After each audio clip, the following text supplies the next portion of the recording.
If you're anything like me, you've seen videos on YouTube covering the Akihabara Market in Tokyo, Japan, and those mostly painted as being a must-see destination. I was just there, and in this video, I'm going to cover why you should never meet your hero.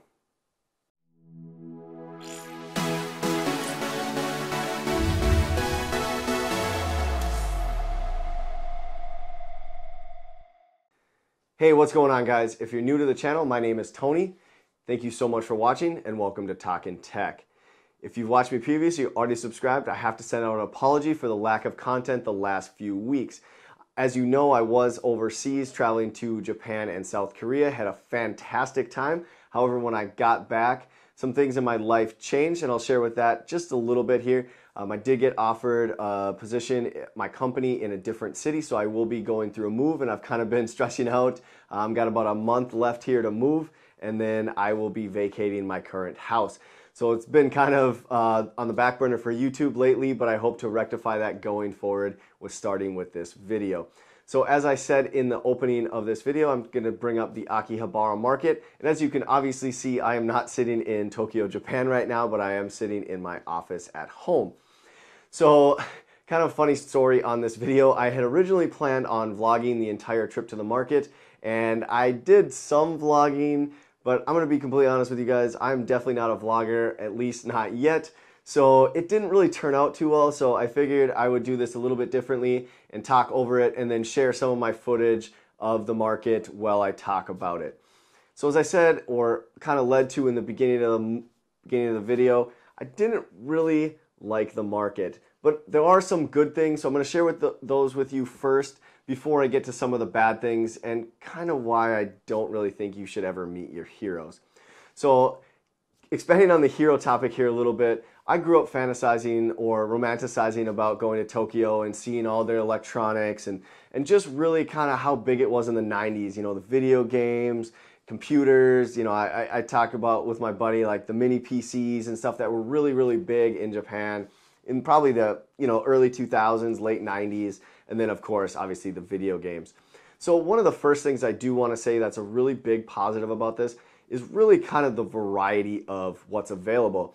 So they had a ton of different games, stuff that I've never seen before, and you know, stuff new in box, and then just really kind of a wide selection of stuff that we never got in the States. For example, you know, like Super Famicom, Twin Famicom, and then, you know, obviously the Famicom games, which if you're unfamiliar, that's like basically our Super Nintendo. They just released it as a different model, and it took different cartridges for some reason. I guess I'm not really sure. I'm not a huge video game nerd, but I do appreciate some of the history of the video game stuff. So if you know why it was different, leave it down in the comments below because I will learn something from it for sure.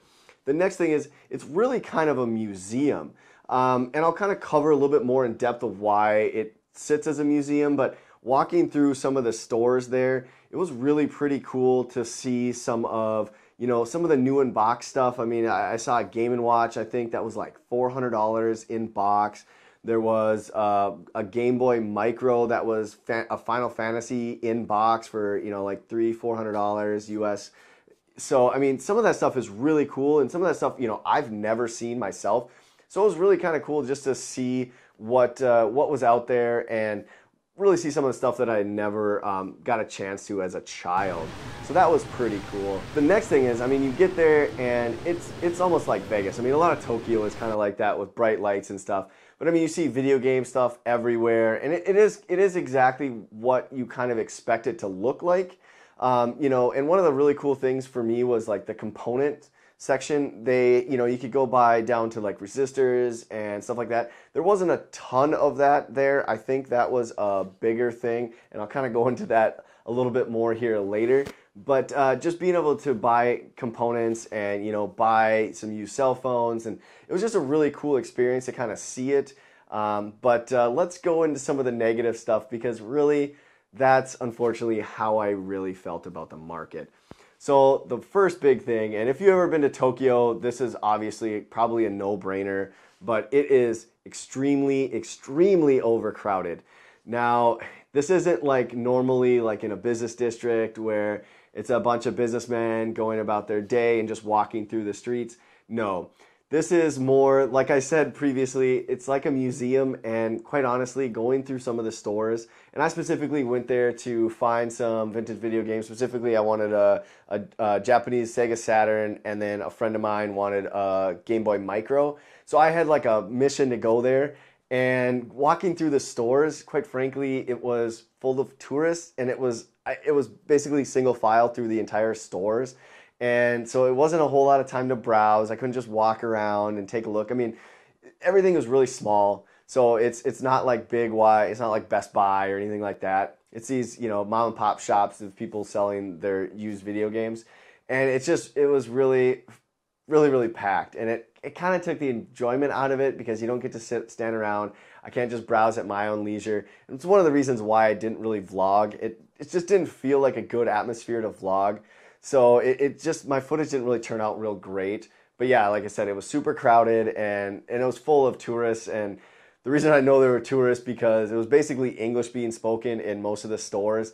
And I have to believe most of the people were probably Americans or somewhere from, North America, Canadian maybe even. But it really felt like I was at electronics or like even like a thrift store or, an antique store in the United States for video games. It was cool to see, but again, it was really kind of a pain in the butt, and it kind of took some of the enjoyment out of it. The next thing that I want to bring up is the prices. So, like I said previously, I was there to actually buy a Japanese Sega Saturn.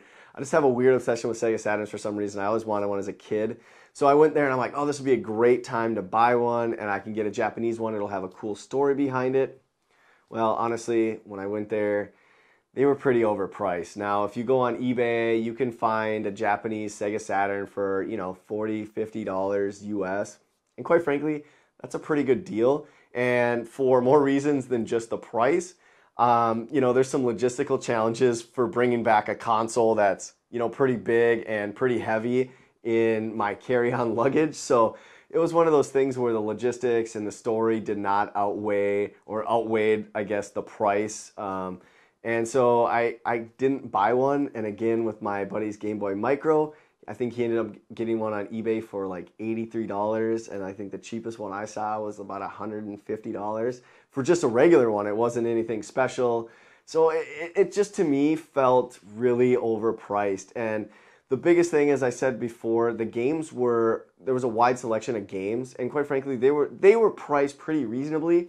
Now, I'm not a huge game collector, so I don't know what games were better than other ones. So to be fair, I didn't do a ton of research about, I should be looking for this game or this game or this game. But from what I could tell, most of the games were between $2 and $20. And I think that's about average for what I see here, even on eBay or Facebook Marketplace or Craigslist. It seems like, the better games go for a little bit more money, so $10, $15, $20 didn't seem reasonable for the highest priced games. Now, kind of last but not least, and this kind of ties everything together, I said it was crowded and it was overpriced, and this kind of was my overall sentiment with Tokyo in general.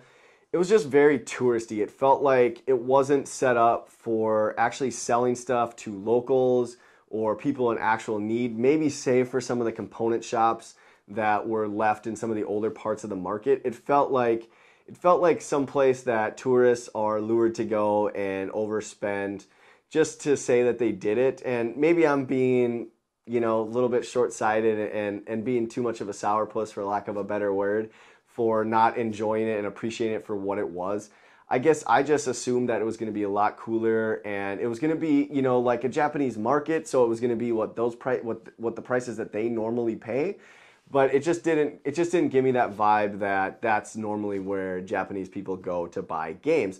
And generally when I travel or do stuff like that, I really want to go do what the locals do. The other thing that was really touristy was the street hawkers or people handing out flyers outside. And now the day I was there was raining, and you'll see, as you can see in probably some of the clips, and they were still out there passing out stuff, and it just made it feel very touristy. And the bright lights, it was cool to see, and I'm glad I went. However, I just don't think I can recommend it. Now, if that's the main focus of your trip, you're going to be disappointed. Now I do have some points to that I've never been to, but something that will probably satisfy you a little bit more. Shenzhen, China looks like the new Akihabara Market, so I think that's one of the main reasons why the market has kind of fallen out of favor for the world. You know, it used to be kind of a center place for the world, and now with China kind of taking over the electronics manufacturing market, it seems like Japan has just kind of become more of like a museum and less of a place where a destination where you go and actually get the best and latest and newest electronics. So I was a little disappointed in that, but Shenzhen, China looks Shenzhen, China. I don't know. I'm saying that probably terribly, so I apologize. But anyway, it looks like a pretty cool place, and it looks like what the Akihabara Market used to be in its heyday. So I have heard a few people mention that, so that is something that I do plan to check out here probably in the coming years. All right, guys, that's really all I have on this video.